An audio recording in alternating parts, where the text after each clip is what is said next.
mendengar firman Tuhan. Beri kami telinga yang mau mendengar dan hati yang lembut untuk boleh ditanami firman Allah. Terima kasih Tuhan. Dalam nama Tuhan Yesus kami sambut firman Tuhan. Haleluya. Amin.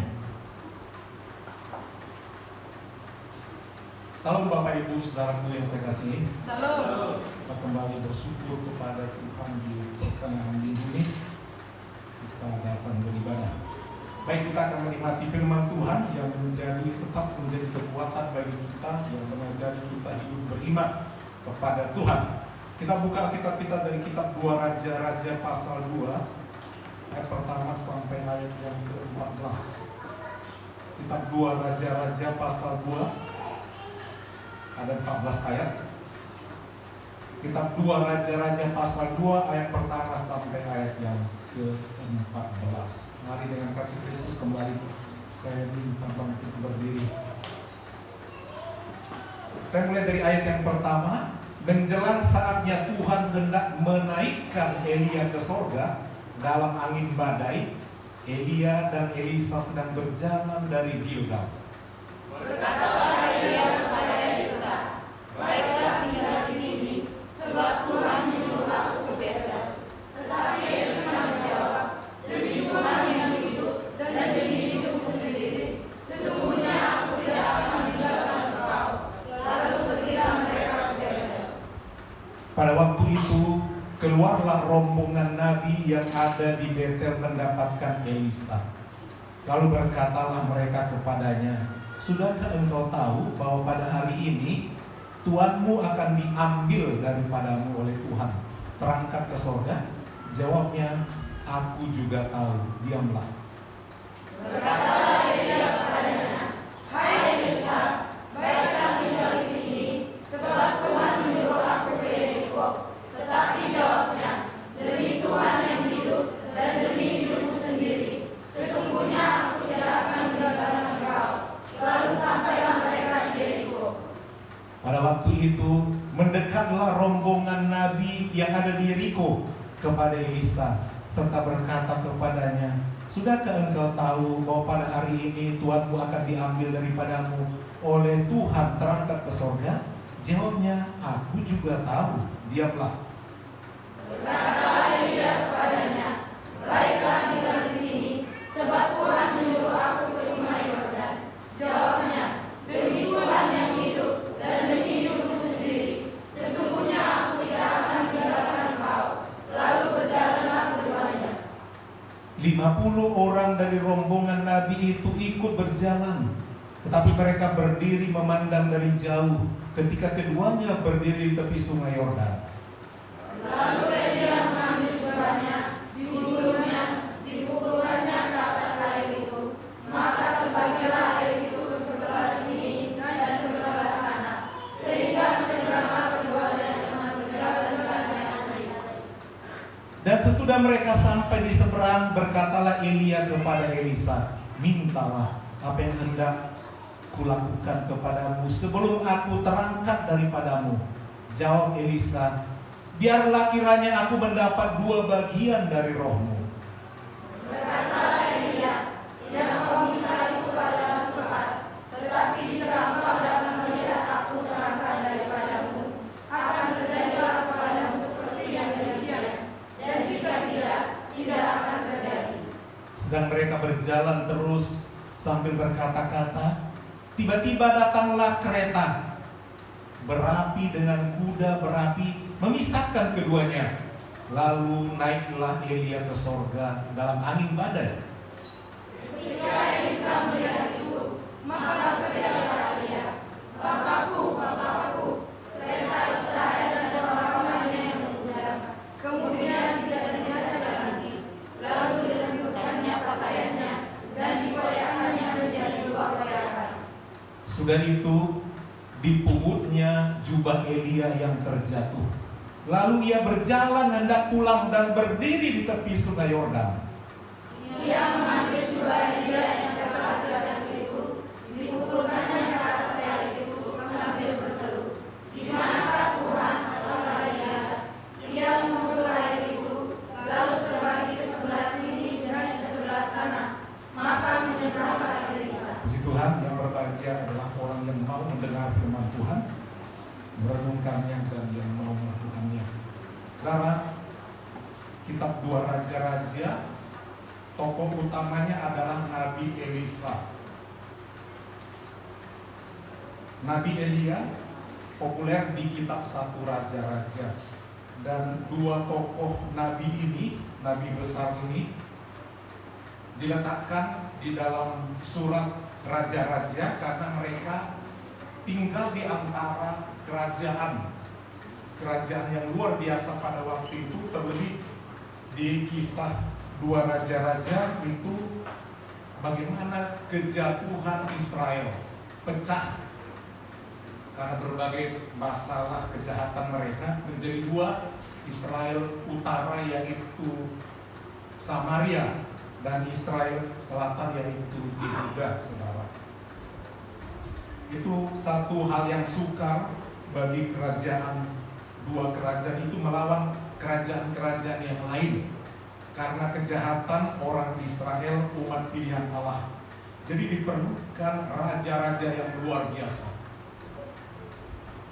untuk bisa mengajari umat pilihannya. Diperlukan orang-orang yang sungguh memiliki kuasa Allah untuk bisa mengajari umatnya, rajanya, bagaimana hidup berkemenangan.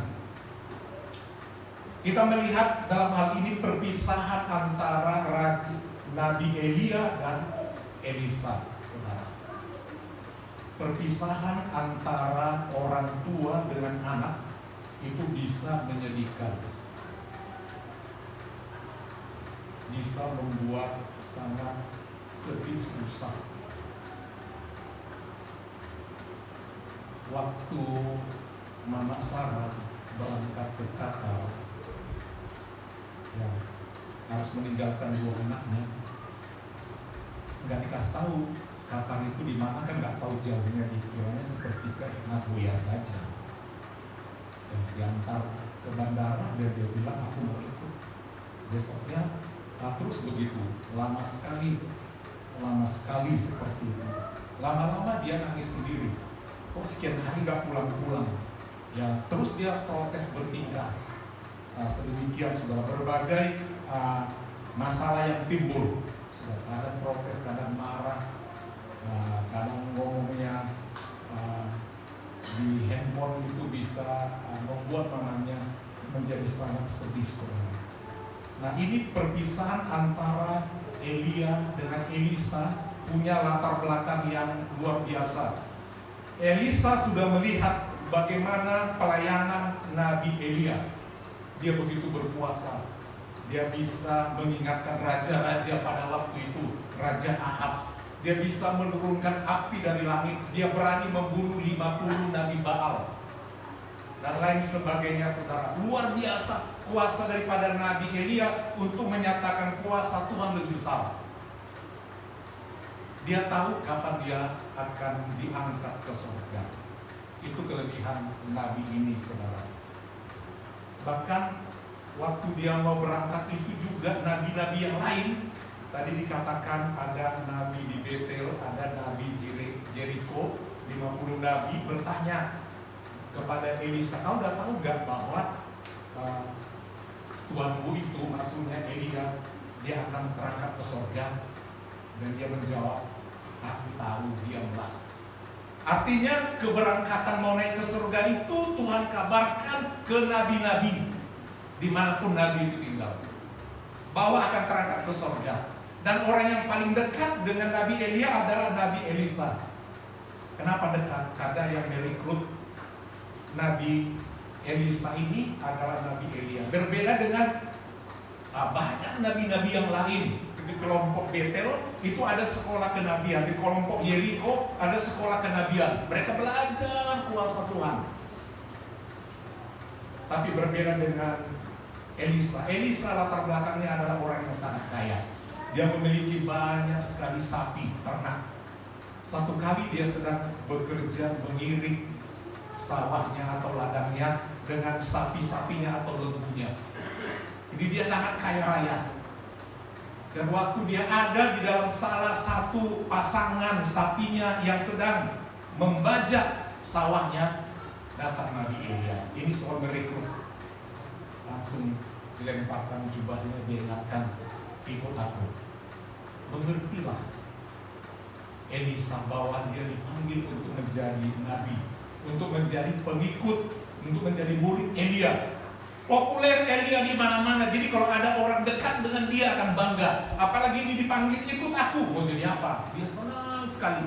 Si orang kaya ini tinggalkan segala harta kekayaannya demi mengikuti satu tokoh tidak kaya, yaitu Nabi Elia.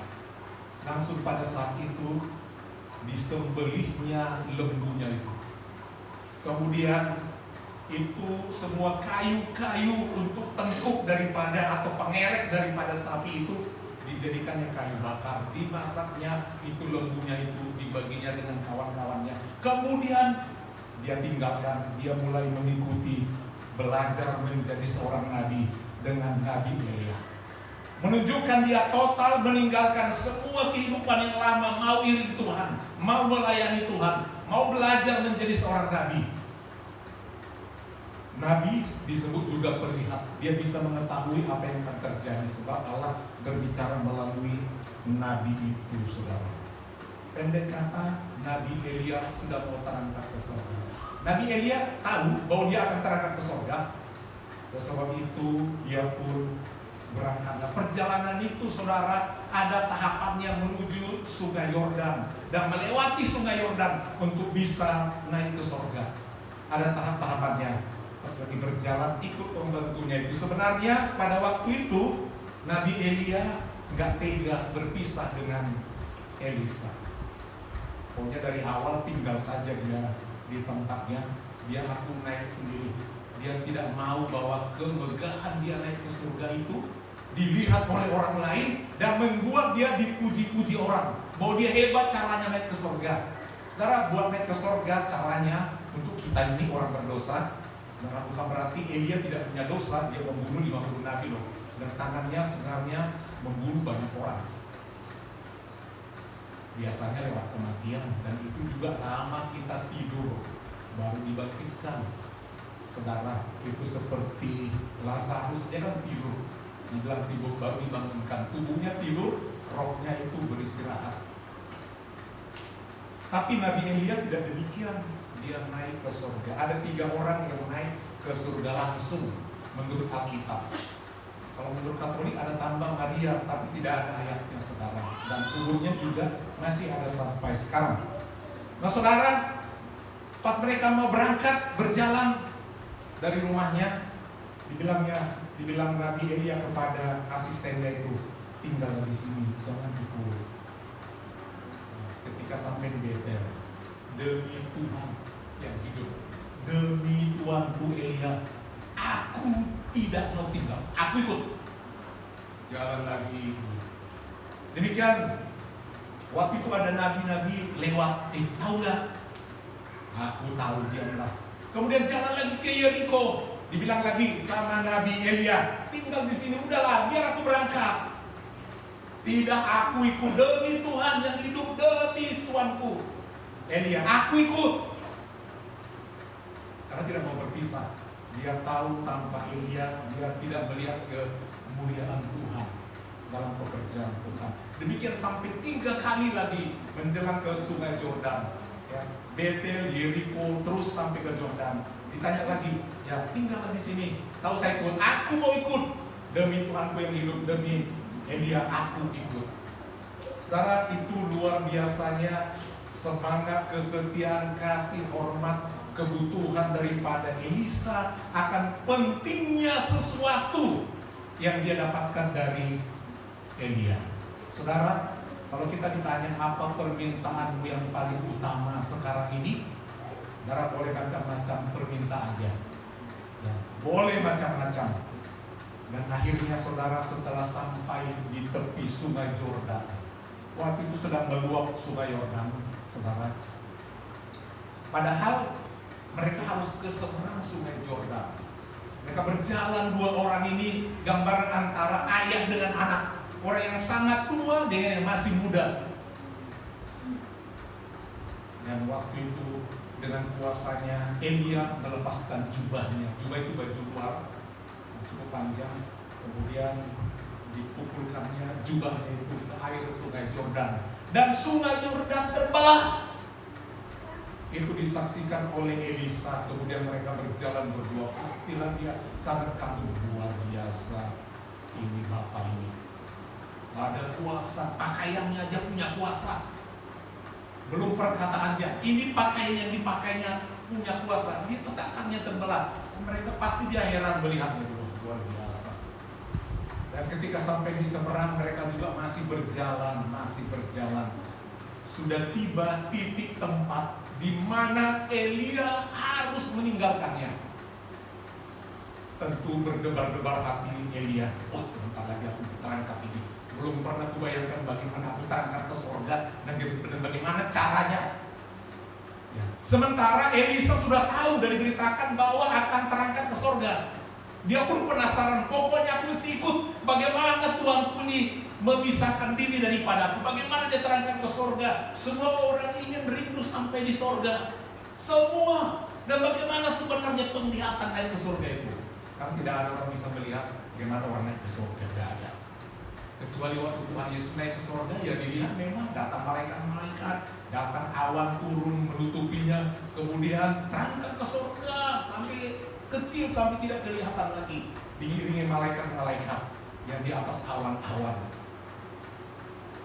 Jadi saudara, setelah tiba waktunya akan berangkat, dia bilang, ya Bapak Elia sebagai orang tua rohani, hubungannya tidak ada hubungan darah, tidak ada hubungan jasmani, tidak ada, sama sekali tidak ada.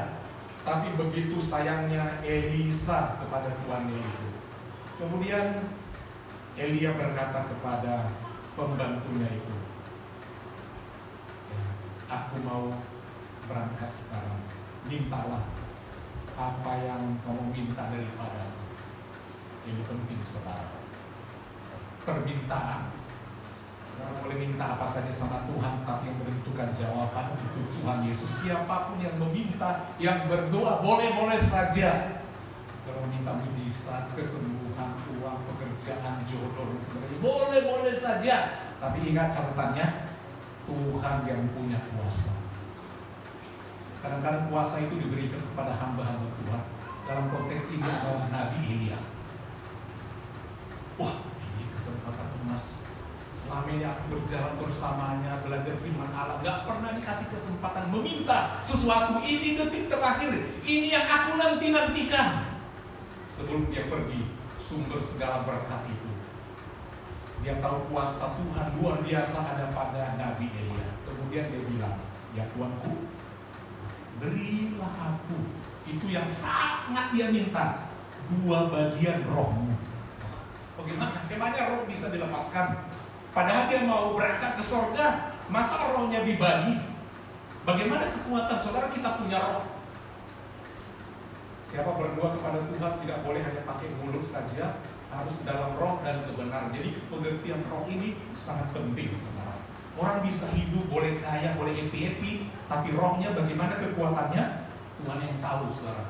Dan kita nanti bertemu dengan Tuhan nomor 1, bukan fisik ini. Bukan fisik ini menjadi tanah, tetapi nanti akan diubahkan dalam tubuh yang baru, tubuh yang kekal, mau hidup kekal atau mati kekal. Saudara, sehingga dikatakan minta 2 bagian roh. 2 bagian roh ini adalah satu pengertian, artinya ada satu kuasa dari 2 bagian, supaya dia tahu menghadapi nanti yang kerajaan-kerajaan yang muncul, bagaimana dia mendidik orang, mengajari orang untuk takut Tuhan. Jadi dia sebagai penerus generasi, dia perlu satu kekuatan, wibawa, kuasa, kemampuan yang melebihi Elia kalau bisa. Itu sebabnya 2 bagian kasih. Sama aku. Apakah dijawab oleh Nabi Elia? Nah, dia tidak langsung katakan iya atau tidak. Dia hanya katakan, permintaanmu itu sangat sukar. Saudara, kalau boleh minta macam-macam, saudara boleh katakan kepada hamba Tuhan di mana-mana, tolong Pak, tolong doakan ini. Boleh-boleh saja. Keputusan ada pada Tuhan melalui hamba-hamba Tuhan. Kemudian dikatakannya, Tapi, ini dia. Tapi, kalau kau nanti bisa melihat, ya, melihat kemuliaan Tuhan itu, melihat Elia naik ke surga itu bukan hal yang gampang. Karena kita ini orang-orang yang tidak dikasih kemampuan melihat itu karena kekurangan kita, kesalahan kita, dosa kita, keterbatasan kita. Nabi-nabi yang 50 yang lain tidak bisa melihat. Mereka hanya diberitahu bahwa Elia akan naik ke surga, itu saja.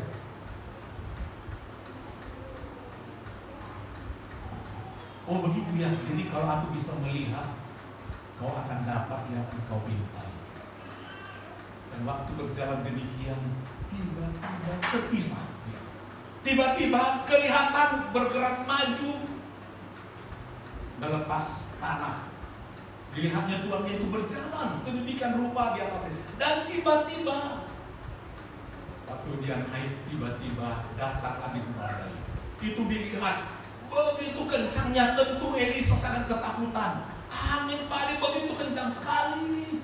Dan dalam angin badai itu tiba-tiba dia melihat turun dari surga kereta Israel. Kereta berkuda. Banyak sekali. Kereta itu berapi semuanya. Dan ada penunggangnya semuanya. Dan dikatakan ada orang-orangnya, orang-orang berkuda. Banyak sekali menyambutnya. Karena selanjutnya dia melihat Nabi Elia naik di salah satu kereta berapi itu. Dia naik di situ. Dia mengendalikan kuda yang berapi itu. Naik ke sebuah, dikelilingi, dikawal oleh kuda-kuda yang lain. Berarti dikatakannya kereta-kereta Israel, orang-orangnya. Bapakku, dia berteriak. Kereta-kereta Israel, orang-orangnya. Yang naik kuda itu. Dia luar biasa takjubnya melihat proses naik ke surga. Begitu megahnya orang naik ke surga, ada yang menyambut. Karena kalau kita mati, siapa yang menyambut kita? Apakah roh jahat iblis? Apakah malaikatnya seperti orang kaya itu sama-sama mati? Walaupun yang satu kaya makanannya enak-enak, mati juga cepat. Yang miskin Lazarus samanya umurnya, mati juga walaupun makan tak makan.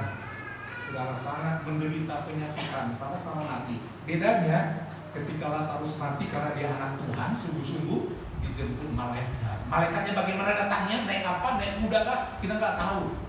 Malaikat yang membawa ke surga. Tapi yang satu lagi, malaikat maut datang untuk membawa penghukuman saudara. Itu satu pemandangan yang luar biasa. Dia berteriak, bapakku, dia terus. Mungkin Nabi Elia pun sempat melihat lagi. Terus angin kencang, terus naik. Seperti sambil dia berteriak, sampai hilang dalam pemandangannya. Pasti dia sangat kaget. Kayak mimpi. Sekian tahun aku belajar bersama Nabi Elia. Sekarang dia tidak ada. Pas dia melihat seperti itu, tiba-tiba dihibur dia. Jatuh jubahnya. Tadi jubah itu dipakai, dia lepaskan untuk memecah air sungai Jordan terbelah.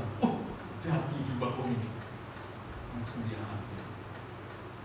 Tapi dia menyesali sekali sebelum dia ambil dan sebelum dia ambil itu untuk dia bawa pulang, dilepas dulu jubahnya. Dia koyak. Hidupku bukan yang lama lagi. Tidak ada tanda penyesalan. Aku selama ini mungkin kurang melayani Tuhan, kurang berani. Dikoyaknya jubahnya menjadi dua bagian. Arti mengoyakkan jubah di dalam perjanjian lama, orang yang menyesali dosanya.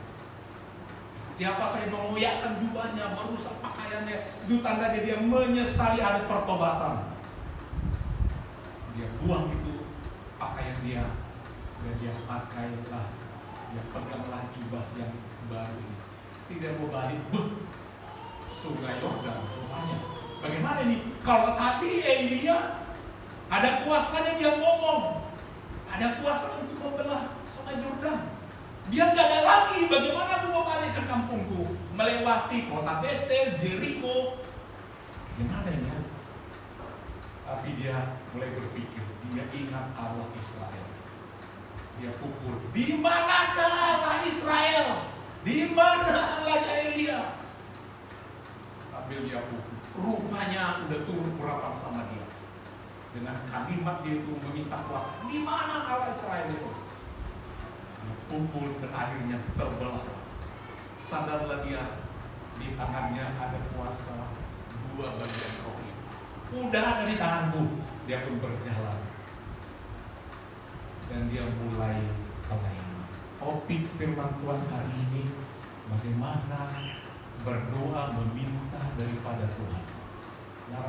Jangan utamakan dulu permintaan-permintaan yang hanya kebutuhan jasmani, karena ini sangat sementara sekali, saudara.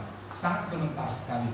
Sebab apa? Yang paling penting nomor satu adalah kebutuhan spiritual ini. Ini yang membuat kita semangat. Tenaga kita, semangat kita kan dari dalam. Kalau fisik ini kan tinggal mengikuti saja, mengikuti yang dari hati kita ini. Kita tidak digerakkan oleh fisik ini, kita digerakkan oleh kekuatan dari dalam yang membuat kita semangat, yang membuat kita punya kekuatan itu dari dalam, saudara. Demikian juga kekuatan melayani, kekuatan berdoa itu ada dari dalam. Perlu ada semangat daripada kita. Dan kalau kuasanya itu hebat dalam diri saudara, itu yang bisa membuat mujizat. Kuasa itu yang penting ada sama kita. Memang sukar yang kau minta dua bagian rohku. Tetapi kalau engkau dapat melihat semuanya, engkau akan mendapatkan. Dan benarlah Elisa mendapatkan itu. Apa kemampuan Elisa setelah mendapatkan itu? Saudara baca dalam kitab 2 Raja-Raja ini, luar biasa mujizat yang dikerjakan oleh Nabi Elisa. Ya. Ada banyak hal.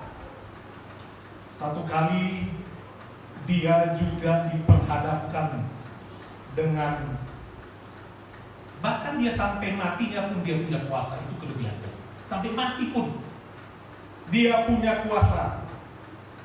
Satu kali Nabi Elisa, kebetulan penampilan Nabi Elisa ini agak jelek. Dia kan botak licin.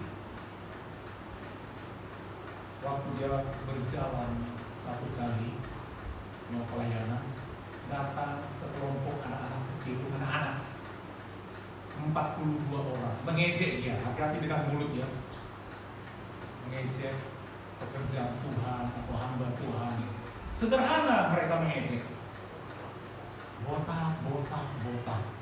Mungkin Elisa ingatkan untuk tidak seperti itu. Mungkin terlalu mereka menghina, mengejek begitu lama.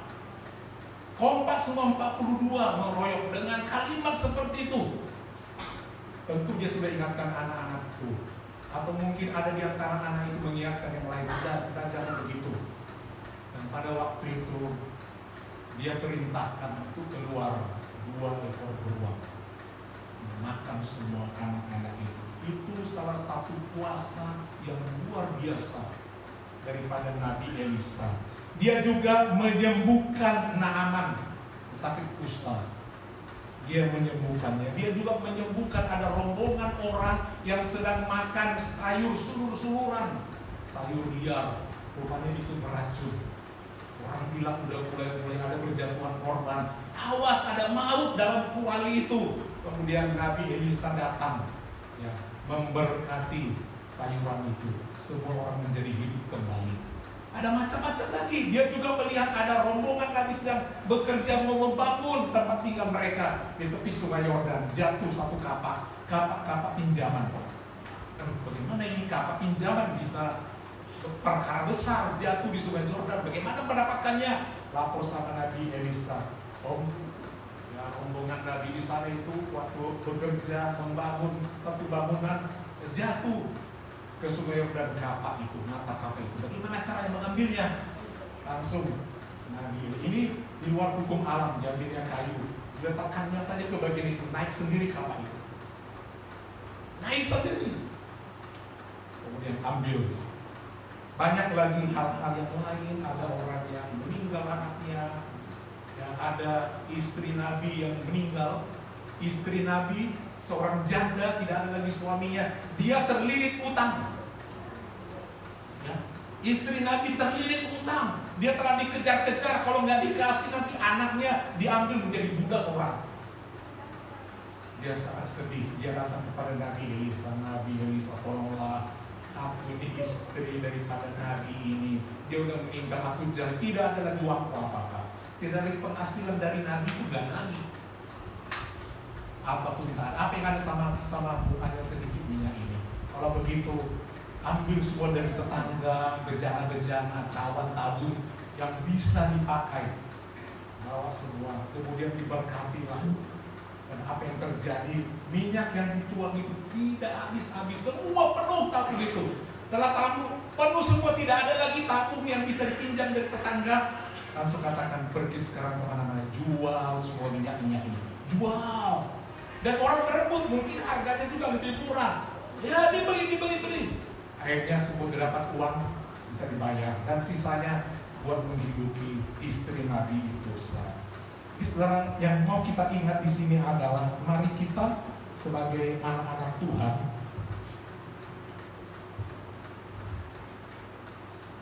mendekatkan diri kepada Tuhan. Amin, Bapak. Itu nomor satu. Melalui hambanya Nabi Elia, datanglah yang membutuhkan itu Elisa. Dia orang biasa, tapi dia mau datang dan dia tahu meminta sesuatu yang sukar. Bagi saudara, apa yang sukar sama saudara menjadi pergumulan doa saudara, mungkin ada topik doa yang menurut saudara sangat sukar. Kenapa ini Tuhan? Kenapa ini Tuhan? Hanya saudara yang tahu. Tapi ketahuilah, saudara harus datang kepada Tuhan sungguh-sungguh. Cobaan untuk datang sama Tuhan bukan gampang. 3 kali untuk mengikuti Elia. Dia bilang, jangan datang, jangan ikut lagi. Kita saudara butuh, tapi tidak rajin. Ya, kita butuh sesuatu, tapi begitu saja imannya, gitu saja pengiringannya sama Tuhan. Gak ada apa-apanya, tapi mintanya tetap minta, tapi tidak bergerak. Ya. Meminta itu sesuatu yang aktif. Orang boleh bayangkan bagaimana. Kita lihat tokohnya ini adalah Elisa, bagaimana dia aktif, terus mengikuti tuannya. Ada 2 poin yang kita lihat dari firman Tuhan pada hari ini. Yang pertama adalah bahwa Elisa itu sangat setia kepada tuannya. Ini gambaran setia kepada Tuhan. Sebab berkat 2 kali bagian daripada roh itu adalah bagian daripada hak anak sulung. Kalau kita lihat dalam kitab-kitab sebelumnya itu diceritakan tentang hak anak sulung. Bagi orang Israel, anak sulung mendapat 2 bagian daripada orang tuanya. Berbeda dengan anak-anaknya yang lain. Kalau anaknya itu ada 4, 5 atau berapa, maka anak sulung dikatakan mendapat 2 bagian daripada warisan. Itu hak anak sulung. Artinya hubungan anak dengan bapak. Demikian juga pada waktu itu dia minta, karena dia menganggap Elia itu bapak rohaninya. Aku minta 2 bagian, selama ini aku setia, aku yang paling setia. Kira-kira demikian. Oh, permintaanmu itu memang sukar. Apa sih hubungan kita? Saudara tidak, anakku tidak. Tetapi dia menganggap bapak rohani. Sehingga dikatakan permintaan itu sukar. Enak aja minta urapan 2 kali, 2 bagian. Kira-kira lebih sukar. Saudara mendapatkan berkat 2 kali itu, 2 bagian itu sukar. Tapi dikatakan ya, kalau engkau boleh melihat, rupanya Tuhan melihat kesetiaannya, terus ikut Elia. Disuruh jangan lagi ikut, tetap dia ngotot ikut. Terkasih, ikut Tuhan dengan setia. Saudara, Tuhan itu tahu melihat orang yang memang benar-benar setia dan mengasihi. Tuhan tahu segala upaya orang itu ikut Tuhan, Tuhan tahu dan Tuhan perhitungkan. Itu yang pertama, saudara. Walaupun dia diusir, disuruh 3 kali, dia tetap demi Tuhanku, demi Allahnya Elia diikuti. Yang kedua adalah pintar memanfaatkan waktu.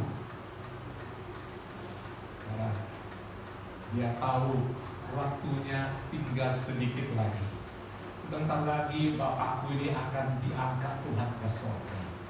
Apa yang bisa aku perbuat di sisa hidupnya? Apa yang bisa aku perbuat mumpung dia masih ada? Dalam dia ada berkat. Apa yang bisa aku lakukan sebelum dia berangkat? Saudara, sering kita tidak memakai waktu yang singkat ini. Kita tidak tahu apa yang akan terjadi. Kita tidak tahu apakah itu singkatnya waktu bersama orang tua, bersama saudara, bersama anak, bersama teman satu gereja. Kita tidak tahu. Tetapi ketahuilah ada kalanya Tuhan berbicara di batin kita. Sepertinya saya harus melihat orang ini, bapak ini, saudara ini. Waktu sangat singkat, kira-kira demikian. Dia selalu mengikuti yang menggunakan waktu sebaik-baiknya. Dalam hidup kita yang singkat ini, saudara, pakai waktu sebaik-baiknya. Jangan terlalu fokus kepada satu bagian tertentu saja. Amin Bapak Ibu. Jangan habis waktu hanya mencari saja. Boleh mencari, tapi jangan terus itu. Sebab waktu ini singkat. Nanti semua yang saudara cari berbulan, bertahun itu, kalau tanpa Tuhan, saudara gak sempat nikmati. Sayang kan? Sayang yang dicari itu semua. Bahkan kalau saudara kumpul itu semua habis juga untuk kebutuhan yang lain yang tidak saudara pernah nikmati. Menikmati kasih Tuhan itu penting. Amin. Amin. Menikmati hadirat itu penting gak? Oh penting.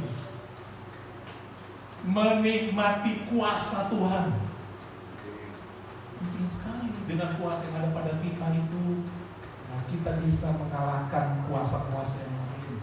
Menikmati baiknya. Ada pujian itu kan? Ya kan? Dan menikmati. Terlalu sering kita menikmati panasnya ketika bekerja. Menikmati kan? Perlu juga ditanya sama kita di sekolahnya. Apa terus kita sangat menikmati suasana kerja itu?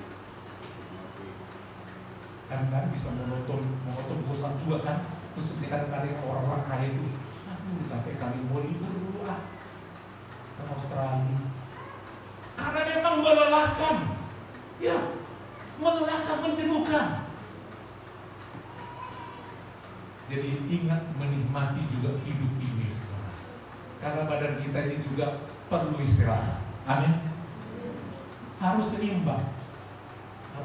Jangan lupa menikmati kasih Tuhan. Menikmati kasih Tuhan tidak bisa dilukiskan dengan kata-kata.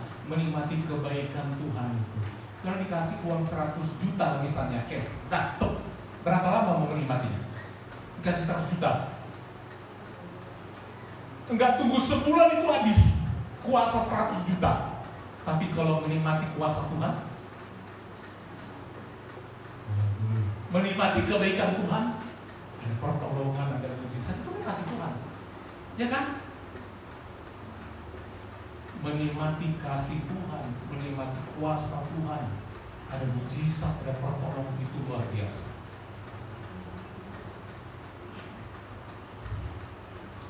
Kita dikasih dua mata yang sama, sepasang mata. Kita perlu pakai bukan hanya melihat secara fisik materi-materi, melihat kebesaran Tuhan dalam hidup saudara itu penting. Amin. Kebesaran Tuhan perlu kita lihat.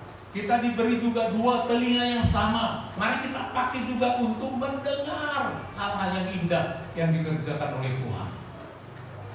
Di tengah-tengah kehidupan kita, di tengah keluarga kita, di rumah tangga kita, di gereja kita, kita boleh mendengar. Mari kita bangkit dulu. Jangan lupa datang kepada Tuhan.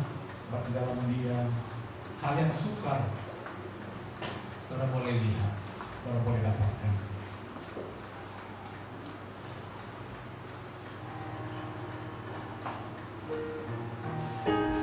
Dia tetap setia untuk menolong ya orang yang mau setia. Dia tetap mengasihi orang yang terus mengasihi Dia. Bapa kau setia, Bapa kau mulia, tenanglah jiwaku, aman bersamamu.